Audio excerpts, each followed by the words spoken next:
SC/ST act की धारा 18 के विषय पर भारत के मुख्य न्यायमूर्ति जस्टिस VR गवई साहब के द्वारा हाल ही में एक टिप्पणी की गई है कि यदि किसी व्यक्ति पर SC/ST एक्ट में FIR होती है तो उसे अग्रिम जमानत का लाभ नहीं दिया जाना चाहिए।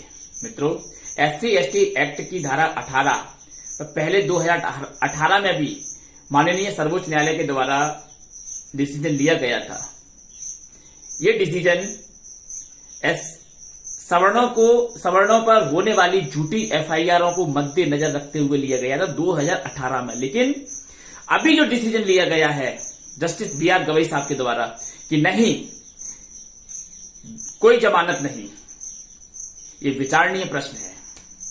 लेकिन 2018 में जैसे ही डिसीजन आता है कोर्ट का कि जमानत दी जाएगी, यदि प्राइमा फेसिया केस नहीं बनता है तो जमानत दी जानी चाहिए, यही न्याय के सिद्धांत है, यही नेचुरल प्रिंसिपल ऑफ जस्टिस है, नेचुरल प्रिंसिपल ऑफ जस्टिस। मित्रों, वे सभी उपबंध जो न्यायालय की न्याय करने की प्रक्रिया में बाधा उत्पन्न करते हों, वे सब असंवैधानिक होते हैं। क्यों?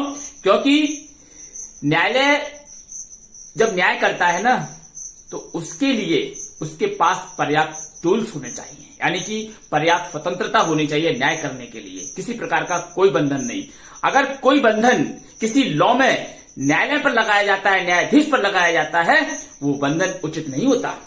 मित्रों, अग्रिम जमानत देना या न देना यह न्यायालय का एक विवेक अधिकार होता है न्याय के हित के लिए। लेकिन सरकारों ने, विधानमंडलों ने राजनीतिक पॉइंट ऑफ व्यू से इस प्रकार की धाराओं को ऐसे एक्टों में, वैसे तो ऐसे एक्ट ही नहीं बनने चाहिए, अगर ऐसे एक्ट बनाए भी तो इन एक्ट के अंदर ये जो धाराएं हैं, धारा 18 अग्रिम जमानत नहीं दी जाएगी, चाहे झूठी FIR हो, सच्ची हो, कैसी भी हो, जाति सूचक गालियां दी।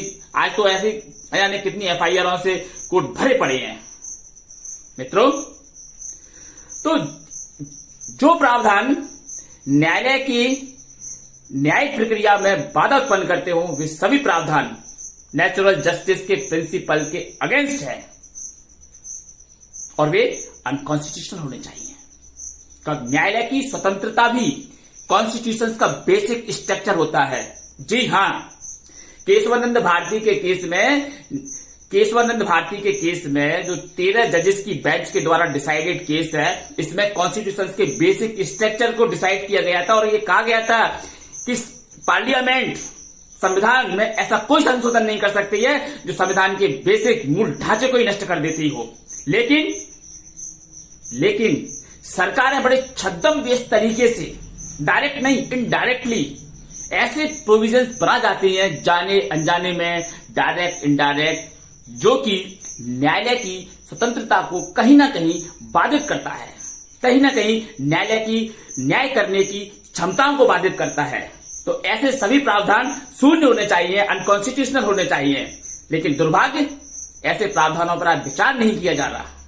मैं कहता हूं कि SC/ST एक्ट की धारा 18 हटनी चाहिए, बिल्कुल हटनी चाहिए, और इसका एक बार रिव्यू और होना चाहिए। पुनः पिटीशन जानी चाहिए हाई कोर्ट के अंदर, पुनः हाई कोर्ट में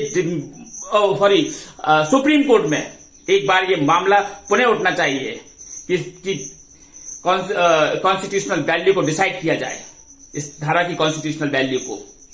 मित्रों, 2018 में सुप्रीम कोर्ट ने इस धारा की कॉन्स्टिट्यूशनल वैल्यू को डिसाइड किया था और ये कहा था कि यदि मामला प्राइमा फेसिया गलत लगता है, झूठा लगता है, तो न्यायालय को अधिकार होगा कि वह एंटीसिपेटरी बेल ग्रहण करे। उपद्रव मचा दिया, देश के अंदर तांडव मचा दिया। सरकार को मजबूर होकर के सरकार के सुप्रीम कोर्ट के फैसले को ओवरराइड करने के लिए एक अमेंडमेंट लाना पड़ा, मजबूरी में लाना पड़ा सरकार को, क्योंकि तांडव जो मचाता। अगर ऐसे तांडवों से सरकार डरने लग जाए या सुप्रीम कोर्ट डरने लग जाए तो ये तांडव न्याय नहीं अन्याय की ओर जाएंगे। और मैं कहता हूं कि ऐसे तांडवों की परवाह किए बिना न्याय के उद्देश्यों की पूर्ति के लिए सरकारों को और माननीय सर्वोच्च न्यायालय को आगे बढ़ना चाहिए। आज टिप्पणी माननीय सर्वोच्च न्यायालय के मुख्य न्यायाधिपति जस्टिस VR गवई साहब के द्वारा की गई है। एक आम आदमी सोचने की क्षमता खत्म हो गई, वो नहीं सोच पाएगा। लेकिन हम वकील हैं साहब, वकील न्यायाधीश से भी आगे जाके सोच सकता है। और मैं यही सोच पा रहा हूं कि ये धारा 18 अग्रिम जमानत, इसको समाप्त होना चाहिए, इसको अनकॉन्स्टिट्यूशनल डिसाइड होना ही चाहिए, क्योंकि ये न्यायालय की न्याय करने की प्रक्रिया पर सीधा आक्षेप कर लगाती है। जय श्री राम।